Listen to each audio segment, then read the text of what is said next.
What's up, football fans? If you're a Bills fan, you might want to sit down for this one. The Buffalo Bills are heading into the biggest game of their season, and they're doing it with an injury report that looks more like a hospital ward than a playoff roster. Josh Allen, the guy who's supposed to carry this team to their first Super Bowl since 1993, is dealing with not one, not two, but 3 different injuries at the same time. And he's just the tip of the iceberg. We're talking about 15 players on the injury report going into Saturday's AFC Divisional Round matchup against the Denver Broncos. So let's break down exactly what's happening in Buffalo, how serious these injuries really are, and whether the Bills can still make a run at the Super Bowl despite all this chaos. Let's start with the elephant in the room, Josh Allen's health. The Bills' franchise quarterback is currently dealing with injuries to his foot, his knee, and his right throwing hand. That's literally 3 of the most important body parts for a quarterback. Now, before Bills Mafia completely panics, there's some good news here. Allen was limited in practice on Tuesday, but by Wednesday, he was a full participant. That's a really positive sign that these aren't season-ending injuries, and more importantly, that Allen is managing them well. But here's the thing about Josh Allen. This dude is tough as nails. We've seen him play through injuries before, and honestly, sometimes it feels like he plays better when he's got something to prove. Just look at what he did against Jacksonville in the wild card round. Despite dealing with all these injuries, Allen was absolutely electric.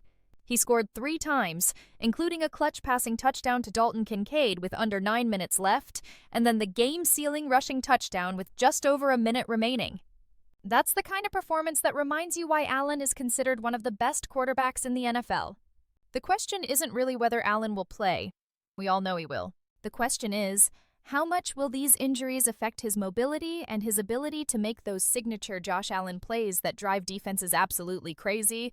And speaking of driving defenses crazy, let's talk about what the Denver Broncos think about all this. Because here's the reality. Even a banged-up Josh Allen is still Josh Allen, and the Broncos know that better than anyone.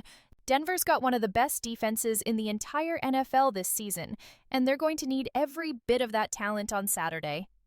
Patrick Surtain II, their star cornerback, put it perfectly when he talked about what makes Allen so dangerous. "One thing we need to eliminate is his second-chance opportunities," Surtain said. He thrives off that and finding opportunities even if the play is not there. And that's the thing about Josh Allen that keeps defensive coordinators up at night.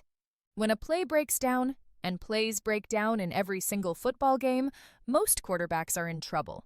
But Allen, he's just getting started. That's when he uses those legs, that size, and that cannon of an arm to create something out of nothing. The Broncos defensive coordinator Vance Joseph knows exactly what kind of challenge they're facing. He said it best, "There's one Josh Allen and he lives in Buffalo." You can't simulate him in practice. You can't really prepare for what he does because nobody else in the NFL does it quite like he does.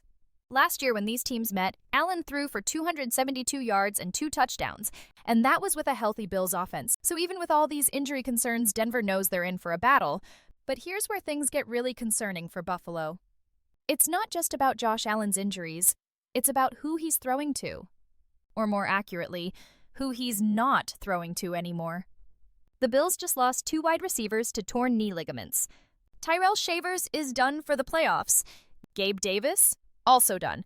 That's 2 weapons that Sean McDermott was counting on, and now they're watching from the sidelines. So who's left? The Bills' healthy receiver depth chart right now consists of Khalil Shakir, Keon Coleman, and Brandon Cooks.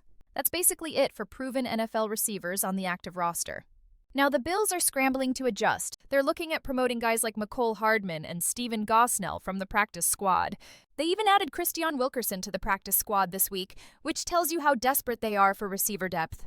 And it's not just the receivers. Dalton Kincaid, who caught that crucial touchdown against Jacksonville, is dealing with both knee and calf injuries.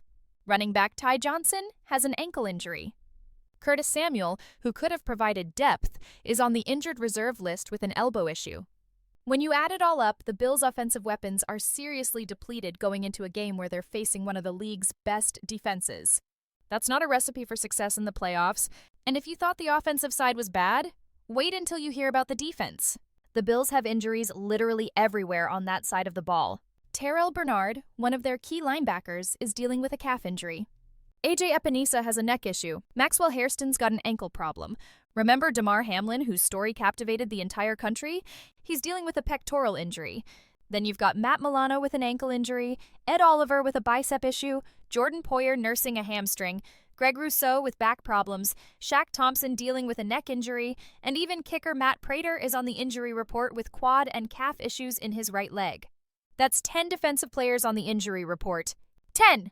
In the playoffs! Against a Broncos offense that might not be flashy, but knows how to control the clock and execute when it matters. The Bills are going to need every healthy body they can get on defense, because if Denver can control the tempo and keep Josh Allen on the sideline, those offensive injuries become even more problematic. So how is Sean McDermott handling all of this? Well, he's taking the exact approach you'd expect from an NFL head coach in the playoffs. No excuses, no complaints, just football. What we need to focus on is what's in front of us, and that's handling the things that we can handle and control, McDermott said. It's next man up. That's pretty stone cold what it is and what has to happen here for us. And he's right. This is the NFL playoffs.